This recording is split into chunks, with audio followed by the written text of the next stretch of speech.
Arthur, c'est quoi pour toi la résilience? C'est une question qui est simple, mais la réponse ne l'est pas. La résilience, il y a une définition qui est assez générale, mais ensuite son application, elle est compliquée. Donc la définition qu'on peut donner de la résilience, c'est la capacité de quelque chose. Ça peut être un système, ça peut être, bon, on verra, c'est plusieurs choses. La capacité à, d'une part, résister dans un premier temps à un choc qui se produirait. D'ailleurs, ça peut être un choc externe ou un choc interne. Hein. En tout cas, une crise qui arrive. Donc résister dans un premier temps, et puis si la crise dépasse un certain seuil, ne plus trop essayer de résister, mais s'adapter, être flexible, se réorganiser pour passer la crise, pour ensuite remonter et si tu veux, revenir non pas à la normale, comme on dit, à la situation initiale, mais à une situation au contraire où on est plus résilient qu'avant et mieux préparé pour les crises éventuellement qui vont suivre. On peut dire que c'est globalement ça la résilience. Mais ce que je veux dire, c'est que en fait, quand on dit c'est quoi la résilience, il faut se poser deux questions surtout. C'est la résilience de quoi et la résilience vis-à-vis de quoi. À quoi on l'applique et vis-à-vis de quel type de risque. Et là, selon la réponse, eh ben, la définition ou son application dans le monde réel est totalement différente. Alors déjà, de quoi? Ça peut être la résilience d'une organisation, d'une entreprise. Ça peut être la résilience d'un système d'information. Ça peut être la résilience d'une infrastructure. Et ça peut être la résilience, c'est là-dessus que moi je travaille, d'un système socio-écologique. Un système socio-écologique, c'est un système dynamique complexe qui est grosso modo une société humaine, en interaction avec un monde naturel, c'est-à-dire des écosystèmes, des ressources, un climat et un certain nombre de cycles importants, cycle de l'eau, du carbone, du phosphore, de l'azote, etc. Voilà. Et ça, c'est la dynamique de tout ce truc-là, les hommes et l'environnement, qui forment des systèmes socio-écologiques. Donc moi, c'est là-dessus, c'est à ça que je m'intéresse. Et je m'intéresse notamment spécifiquement à la résilience territoriale des territoires, mais des territoires en tant que système socio-écologique. C'est-à-dire que ce n'est pas juste les communautés humaines, c'est toujours en interface avec ce qu'il y a autour. Bon, et donc déjà c'est à quoi on l'applique, et vis-à-vis de quel type de risque. Donc ça peut être une résilience, alors pour des systèmes d'information, par exemple cyber-résilience. Voilà. Et puis sinon, résilience économique. Ça peut être la résilience climatique, la résilience sanitaire, la résilience alimentaire. Bon, il y a un certain nombre de choses. Alors quand on prend un système isolé ou un système relativement clos, par exemple une organisation, une entreprise, et qu'elle veut augmenter sa résilience économique, par exemple, ou la résilience de son business, hein, en fait. C'est quoi? Dans ce cas-là, finalement, c'est comment on consolide le business face à des risques qui seraient nouveaux, ou risques climatiques, par exemple. Voilà. Et dans ce cadre-là, c'est une acception un peu particulière de la résilience, parce que ça consiste surtout à consolider, à rendre plus robuste. Voilà. Ça n'empêche pas de rajouter des choses qui font que l'entreprise sera un peu adaptable, saura s'adapter un peu, mais on change rarement en fait le cœur du business. Donc la grande majorité des gens qui font de la résilience dans le monde de l'entreprise, en fait, ils font surtout de la robustesse. Voilà. Et puis ensuite, par contre, lorsque l'on définit de la résilience d'un système socio-écologique au sens large face à des risques spécifiques, bon, là c'est extrêmement varié, mais il y a des tas de choses que l'on peut mettre en place qui sont elles-mêmes spécifiques en fonction des risques. Bon, et au-delà de ça, enfin, il y a la résilience. Ce qu'on pourrait appeler la résilience systémique. Ça, c'est encore autre chose. C'est-à-dire que c'est agnostique vis-à-vis de la nature des risques. Ce n'est pas spécifique à un risque. Moi, par exemple, je suis assez compétent sur la notion de résilience alimentaire. La notion de résilience climatique, ça va, je suis assez bon, mais il y a des gens meilleurs que moi, plus spécialisés. Résilience énergétique, pareil, il y a des gens plus spécialisés. Cyber-résilience, j'y connais rien. Faut être clair. Et résilience économique aussi, j'ai un certain nombre de notions. Mais donc c'est très spécifique. Par contre, la résilience générale, c'est quoi? C'est la capacité d'un système humain et écologique à réagir comme il faut en cas d'une crise. Quelle qu'elle soit. Quelle qu'elle soit. Et ça, souvent, les gens ne comprennent pas. C'est-à-dire qu'il y a des qualités ou des caractéristiques spécifiques des systèmes socio-écologiques que l'on peut mettre en place indépendamment du type de crise, qui rendent le système plus résilient. Voilà. Par contre, en général, on ne sait pas non plus si un système est plus résilient avant la crise. C'est-à-dire qu'on ne le sait que pendant ou après. Est-ce que véritablement ça a fonctionné? C'est l'épreuve du feu, on va dire. Mais il n'y a pas de certitude avant. Donc voilà, tu vois, c'est assez complexe parce qu'il y a plein de dimensions. Et c'est un terme, du coup, qui est polysémique et qui est souvent mal compris. Selon toi, Arthur, est-on capable à l'heure actuelle de comprendre et faire face à des chocs systémiques et instaurer une vraie résilience? Est-ce qu'on ne devrait pas se contenter d'appliquer des approches plus simples en silo, en considérant les chocs comme des événements isolés dans l'espace et dans le temps. Oui, mais c'est une erreur parce que c'est pas plus difficile que ça, c'est juste différent. La résilience générique n'est pas l'addition de toutes les autres formes de résilience.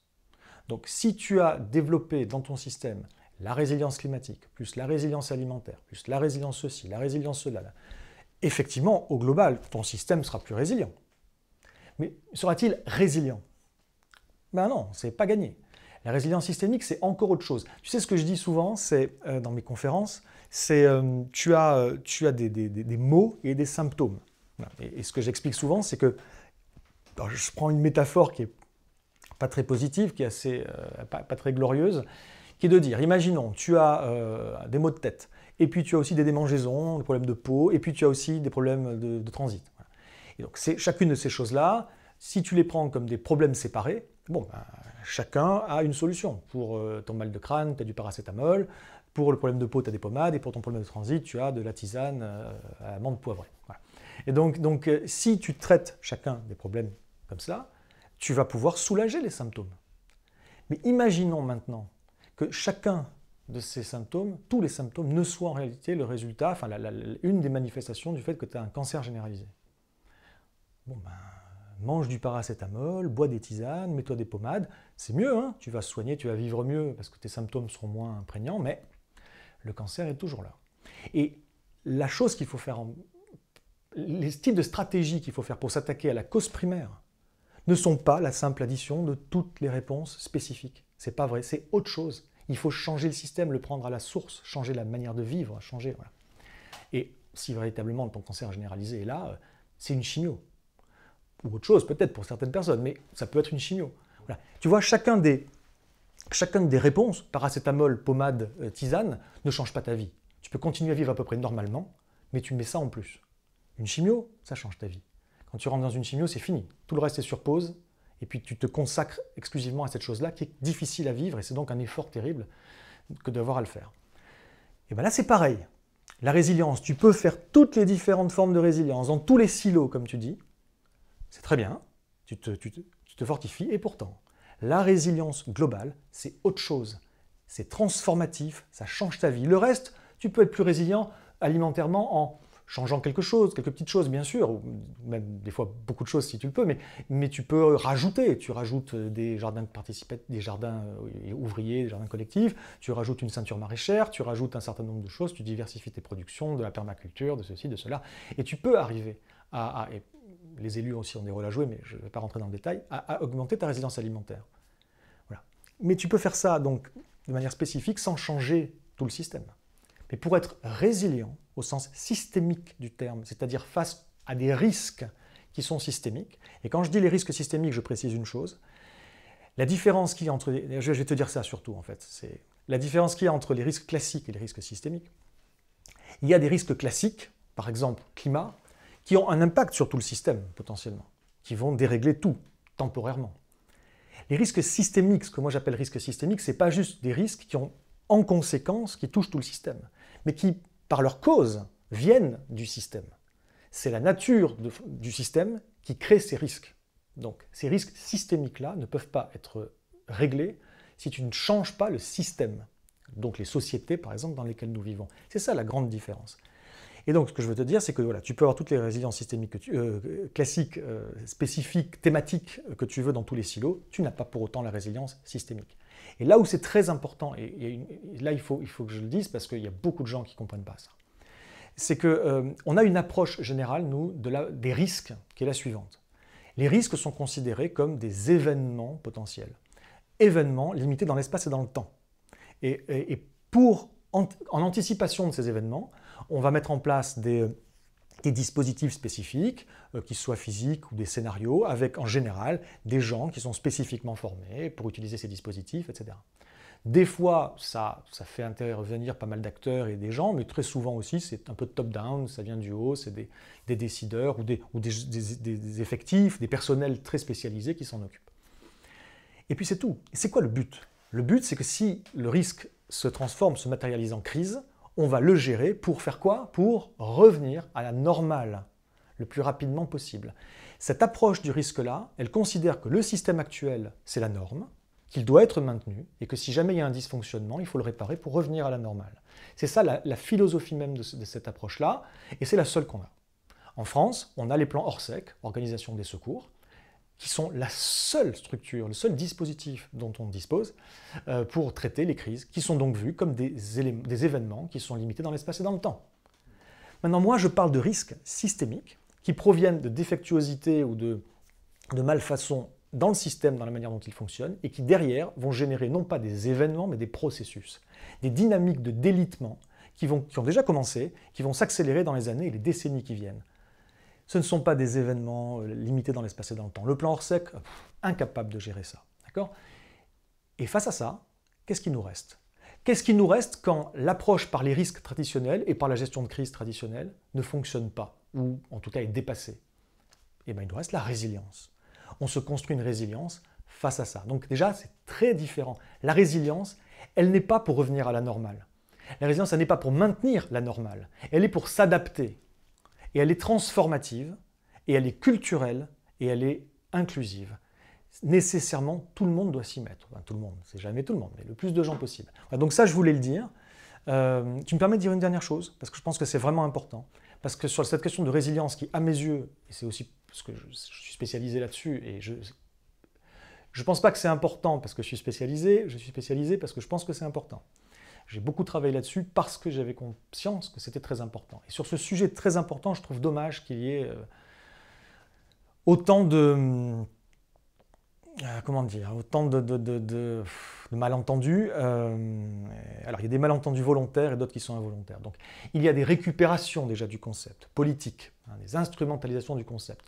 On met le mot parce qu'il fait bien et parce qu'on sait que ça va parler à une certaine population. Exemple, en France, nous avons une loi climat et résilience. Dans la loi climat et résilience, il n'y a rien sur la résilience. Il n'y a rien. Il y a juste un tout petit quelque chose sur l'adaptation, mais c'est tellement faible, ce n'est pas de la résilience. D'ailleurs, le Haut Conseil pour le climat, en février 2021, a émis un avis dans lequel il disait mais là, non, mais la résilience, c'est pas ça. Hein. Et pourtant, ils ont gardé. Donc on a une loi climat et résilience qui n'est pas de la résilience. On a également un plan national de relance et de résilience. Ce n'est pas de la résilience. Le seul élément de résilience qu'il y a dans ce programme-là, dans ce plan national, c'est qu'on nous dit qu'on va consolider les circuits d'approvisionnement des économies, de l'économie, donc un certain nombre d'industries et de secteurs français. Voilà. Et donc ça, c'est de la consolidation, c'est de la robustesse, et ce n'est pas de la résilience. Voilà. Et puis pour tout le reste, c'est économie, relance, croissance et compagnie. Donc, c'est pas de la résilience. C'est pas parce qu'il y a écrit résilience quelque part que ça en est déjà. Et aujourd'hui, il y a beaucoup de gens qui instrumentalisent ce mot. Il y a d'autres personnes qui l'attaquent carrément. « Oh, la résilience, c'est pas bien. » Et en fait, on se rend compte quand on écoute leurs arguments qu'ils n'ont pas compris ce que c'était que la résilience. On se demande bien ceux qui critiquent. Il y a des critiques qui sont intéressantes, mais qui ne s'appliquent pas à la résilience. Et donc, bon, il y a des gens qui disent « La résilience, c'est ceci, c'est cela, et donc c'est pas bien. » Mais on ne sait pas d'où ils sortent leur « c'est ceci et cela ». Ça vient de nulle part. Ils ne comprennent pas. Et puis enfin, surtout, parce que ça c'est quand même le cas général aujourd'hui que moi j'observe, c'est qu'il y a plein de gens qui veulent bien faire et qui ont compris que la résilience c'était bien et qui disent on va faire de la résilience. Il y en a pas mal dans les collectivités publiques, etc. Et ils ne font pas de la résilience. Rarement. Ils font la plupart du temps de la robustesse, c'est-à-dire comment on consolide les choses. La plupart du temps, et pas comment on les fait évoluer.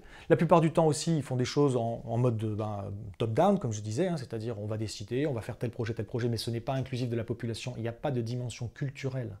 Comment on développe une culture du risque parmi les gens et comment on incorpore les gens à une évolution, une transformation du territoire. Il n'y a pas ça, ou rarement, ou à la marge. Et enfin, et je termine là-dessus, il y a souvent ce gros malentendu, comme quoi résilience et transition écologique vont de pair. Écologie, résilience. Et là, c'est un énorme malentendu. Ça, il faut le dire, parce que la résilience et l'écologie n'ont pas grand-chose à voir. D'accord ? Donc, pour construire de la résilience, il faut notamment incorporer un certain nombre de considérations écologiques, climatiques, etc. Parce que ce sont des risques qui arrivent, il faut les prendre en compte, d'accord ? Mais la finalité de l'écologie, c'est d'être plus soutenable, quelque part on peut dire, et de respecter la nature, mais et la finalité de la résilience, c'est une question de sécurité. C'est une question de sécurité civile, d'ordre public, voilà, et in fine même de défense nationale. C'est ça, en fait, la résilience. Ce n'est pas le même propos. Et en fait, les deux sont des fois convergents, des fois juste rien à voir, et souvent divergents. C'est ça que les gens ne comprennent pas. Alors, je vais donner quelques exemples pour illustrer, parce que sinon on ne comprend pas ce que je dis. un véhicule écolo, c'est un véhicule qui consomme le moins possible, qui optimise sa consommation d'essence, qui est le plus léger possible, donc des alliages, des machins. En fait, c'est un véhicule assez évolué. Et l'injection est optimisée en temps réel, etc. Alors, évidemment, il y a un équilibre à trouver, il ne faut pas trop d'électronique non plus, tout ça idéalement, mais bon, globalement, le véhicule le plus écolo aujourd'hui, c'est un véhicule qui est très évolué. Alors que le véhicule résilient, c'est un vieux teuf-teuf avec un gros moteur qui fonctionne au diesel et à l'huile de friture et qui pollue à mort. Voilà, donc au niveau d'un objet, je prends l'exemple d'un véhicule, la résilience et la soutenabilité, c'est pas pareil. Au niveau d'un système, pareil. Un système résilient, c'est un système qui a des stocks. Des stocks, c'est plus de matière, plus d'énergie pour les maintenir.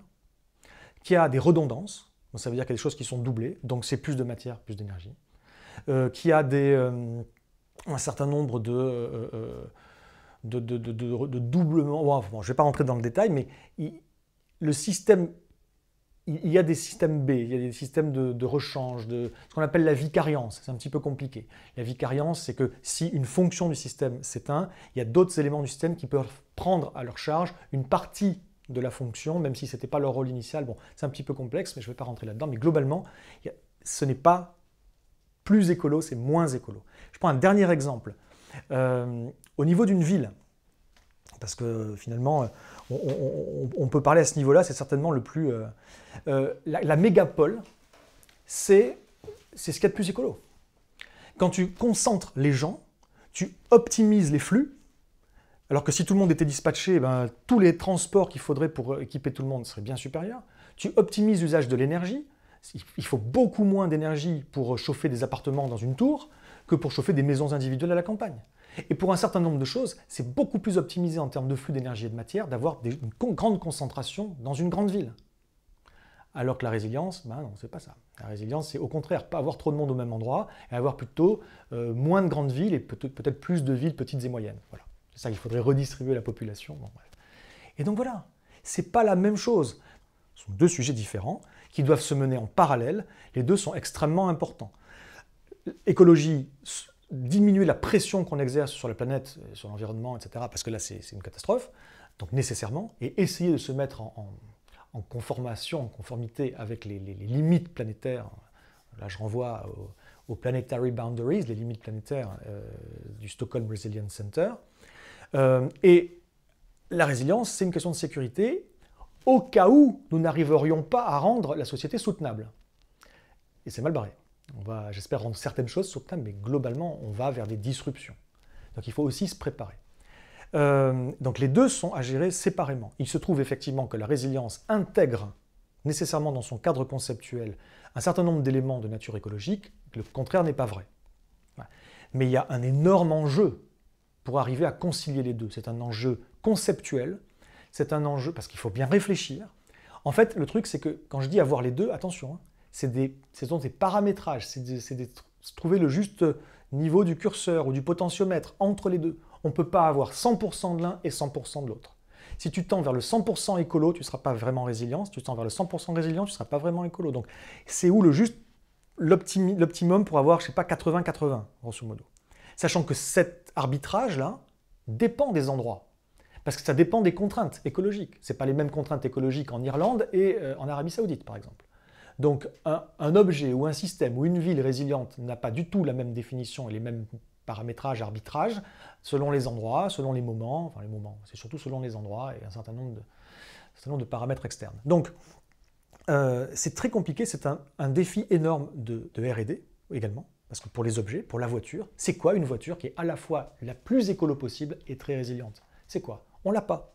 Aujourd'hui, on ne l'a pas, c'est l'un ou l'autre. C'est un enjeu d'avoir une voiture à la fois les deux. Une voiture, c'est une façon de parler, pour plein de choses, pour le bâtiment, pour les infrastructures, peut-être surtout aussi. Donc nous avons plein de sujets qui devraient mobiliser et même motiver beaucoup de troupes. Apparemment, on adore l'innovation. Là, il y a un gisement incroyable pour faire une innovation qui à la fois prend en compte dans les cahiers des charges tous les critères écologiques et tous les critères de la résilience. Et maintenant, ça c'est un sujet du bac, entre guillemets, avancé plus. Maintenant, allez-y, trouvez-nous, que ce soit une voiture ou autre chose, ou n'importe quoi, ou un service, d'ailleurs, ce n'est pas forcément un objet, trouvez-nous le moyen de fabriquer quelque chose qui prend en compte tout ça. Et alors là, c'est un vrai casse-tête. Pour des ingénieurs, c'est encore plus difficile qu'aller dans l'espace, hein, je pense. Bon, donc c'est plein de sujets dont certains sont très politiques, et peut-être même un peu philosophiques des fois, voilà, parce qu'il faut se réinterroger sur nos besoins réels, etc. Donc c'est puissant, c'est profond. Hein. Mais là, il y a tellement de travail à faire, et prétendre, ou plutôt croire et maintenir l'illusion que, sous prétexte que historiquement c'est plutôt les écolos, entre guillemets, en tout cas les gens qui ont une sensibilité écologique, qui se sont intéressés à ces questions de résilience, croire que l'un et l'autre vont de pair et que c'est un petit peu la même chose, c'est véritablement envoyer de très mauvais signaux, on mélange tout, on fait des amalgames qui nuisent considérablement au débat et à la réflexion sur ces sujets, et on entretient des idées, et derrière peut-être des idéologies qui sont fausses. Non, ce ne sont pas la même chose, et ce n'est pas, la plupart du temps, ce n'est pas convergent, et ce n'est même peut-être pas compatible dans certains cas, et l'enjeu c'est d'y arriver à le rendre compatible. Voilà. Il faudrait travailler là-dessus plutôt que d'imaginer que c'est bon. Un peu dommage, donc voilà, ça m'importait je te remercie de m'avoir tendu la perche, ça m'importait d'envoyer un avertissement, je ne sais pas qui regardera et qui entendra.